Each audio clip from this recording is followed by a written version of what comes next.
بیٹا وہ گلیاں بھی روتی ہیں جن میں تو کھیلا کرتا تھا، پر اب فکر کی بات کوئی نہیں، اب کوئی پریشانی نہیں، میں پیسے لایا ہوں تجھے لے جاؤں گا۔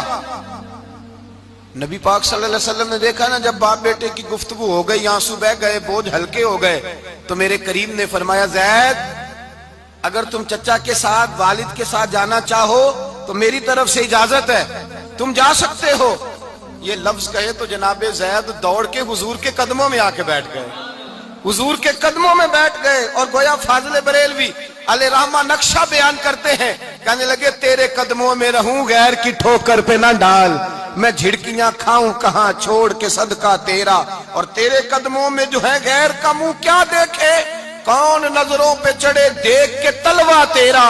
کہنے لگے حضور میں نے نہیں جانا، میں یہیں رہوں گا۔ چچا اور باپ نے دیکھا تو کہنے لگے بیٹا تو غلامی چھوڑ کے نہیں جائے گا، تو ملازمت چھوڑ کے بادشاہی میں نہیں جائے گا۔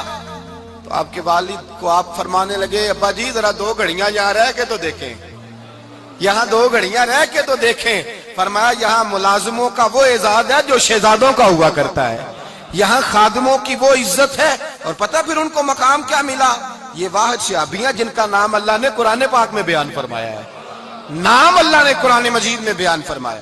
حضور کا اپنے غلاموں کے ساتھ جو تعلق تھا، اپنے ملازموں کے ساتھ جو رشتہ تھا، بڑا آدمی آتا ہے نا، بڑا آدمی تو لوگوں کی سانس سوکھ جاتے ہیں، اٹھ کے ملتے ہیں، بڑا کچھ کرتے ہیں۔ مزدور آتا ہے تو لوگ اوے کہہ کے پکارتے ہیں، ان کو خبر ہی نہیں کہ اس شخص کا اعزاز کتنا ہے۔ حضرت انس بن مالک رضی اللہ تعالیٰ عنہ فرماتے ہیں میں چھوٹا سا تھا، میری اماں مجھے حضور کے گھر چھوڑ گئی، میں نے 10 سال نوکری کی نبی پاک کی۔ کتنے سال بولیے؟ 12ویں دن لوگ کہتے ہیں بس بھائی ختم ہو گیا، اب فرینکنس ہو گئی ہے، اب جو مرضی تیرے ساتھ کریں گے۔ 10 سال نوکری کی میں نے، لیکن جناب انس فرماتے ہیں نبی پاک نے کبھی مجھے اف تک بھی نہیں کہا تھا، اف تک بھی نہیں کہا تھا، اف تک بھی۔ حضور نے بھیجا جاؤ فلاں آدمی کو بلا کر کے لاؤ۔ حضرت انس بن مالک رضی اللہ تعالیٰ عنہ فرماتے ہیں میں بلانے گیا، بچہ تھا چھوٹا سا، رستے میں بچے کھیل رہے تھے تو میں ان کے ساتھ کھیلنے لگا، محو ہو گیا، مجھے پتہ ہی نہ چلا وقت کا۔ حضور نے جب مجھے بھیجا تو فرمایا جلدی جانا اور جلدی آنا، اب مجھے خبر ہی نہیں، بڑی دیر ہو گئی۔ حضور وہاں انتظار کر کر کے خود تشریف لائے، کہتے جب نبی پاک آئے تو میں بچوں کے ساتھ کھیل رہا تھا، حضور نے جب مجھے کھیلتے ہوئے دیکھا، میری اچانک نظر پڑی تو میرے ہوش اڑ گئے۔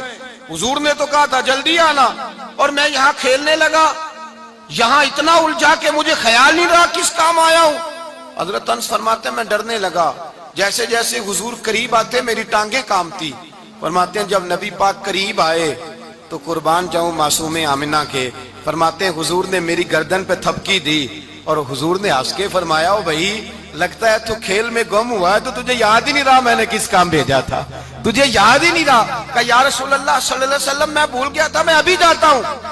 کیا انداز ہے، کیا شفقت ہے، کیا رنگ ہے۔ حضور میں ابھی گیا اور ابھی آیا۔ نبی پاک نے فرمایا نہیں یار تو کھیل میں خود ہی چلا جاتا ہے، تو کھیل یہاں میں خود جاتا۔ یہ اعزاز، یہ فضیلت، یہ درجہ کس نے ذروں کو اٹھایا اور صحرا کر دیا، یہ کس نے قطروں کو ملایا اور دریا کر دیا، یہ کس کی حکمت نے یتیموں کو کیا در یتیم اور غلاموں کو دنیا بھر کا مولا کر دیا، یہ کس نے اتنا۔ میرے بھائی مزدور کو حضور نے اعزاز دیا، نبی پاک اپنے ہاتھ سے کام کرنے والے کے ساتھ اس نے سلوک کرتے، محبت کرتے، پیار کرتے۔ ایک بوڑھی اماں تھی جو مسجد میں جھاڑو دینے کی مزدوری کرتی تھی۔ کیا کام کرتی تھی؟ دعا کریں اللہ ہم سب کو مسجد کی صفائی کی توفیق عطا فرمائے۔ بوڑھی اماں تھی، مسجد کی صفائی کرتی تھی، نوکری کرتی تھی، بیمار ہو گئی، بخاری شریف میں موجود ہے۔ اللہ کے محبوب صلی اللہ علیہ وسلم روز تیمارداری کرنے جاتے۔ ایک وقت ایسا آیا کہ دن میں 2 مرتبہ حضور تیمارداری کرنے جاتے۔ ایک شام نبی پاک نے فرمایا اس کا انتقال ہو جائے تو مجھے اطلاع کرنا۔ صحابہ کہتے ہیں رات کے وقت ان کا انتقال ہوا، ٹھنڈ کا موسم تھا، ہم نے حضور کو تکلیف دینا مناسب نہ سمجھا، ہم نے دفن کر دیا۔ سویرے اللہ کے حبیب نے پوچھا تم نے مجھے اطلاع کیوں نہیں دی؟ حضور سردی بڑی تھی۔ کون جاتا ہے مزدوروں کے جنازوں میں؟ کون جاتا ہے مزدوروں کے جنازے میں؟ یہاں تو اب جنازے بھی سیاسی ہو گئے ہیں، اب تو کوئی بہت بڑا امیر آدمی فوت ہو جائے تو وہاں رش ہوتا ہے، وہاں رش ہوتا ہے۔ غریبوں کا تو جنازہ بھی کوئی نہیں پڑھتا۔ حضرت جناب سیدنا ابو ہریرہ رضی اللہ تعالیٰ عنہ فرماتے ہیں حضور نے فرمایا مجھے اطلاع کیوں نہیں دی؟ تمہیں اس کے اعزاز کا نہیں پتا؟ وہ مزدور تھی مسجد میں جھاڑو دیتی تھی، تم نے خبر ہی نہیں دی؟ حضور وصال ہو گیا، فرمایا چلو مجھے بتاؤ قبر کہاں ہے؟ حضور سارا کچھ جانتے ہیں لیکن یہ ساری تمہید اس لیے بیان کی کہ ایک مزدور کی شان واضح ہو جائے۔ فرمایا بتاؤ قبر کہاں ہے؟ صحابہ کہتے ہیں ہم قبر پہ لے گئے تو میرے نبی نے فرمایا صفے بناؤ میں دوبارہ جنازہ پڑھاؤں گا۔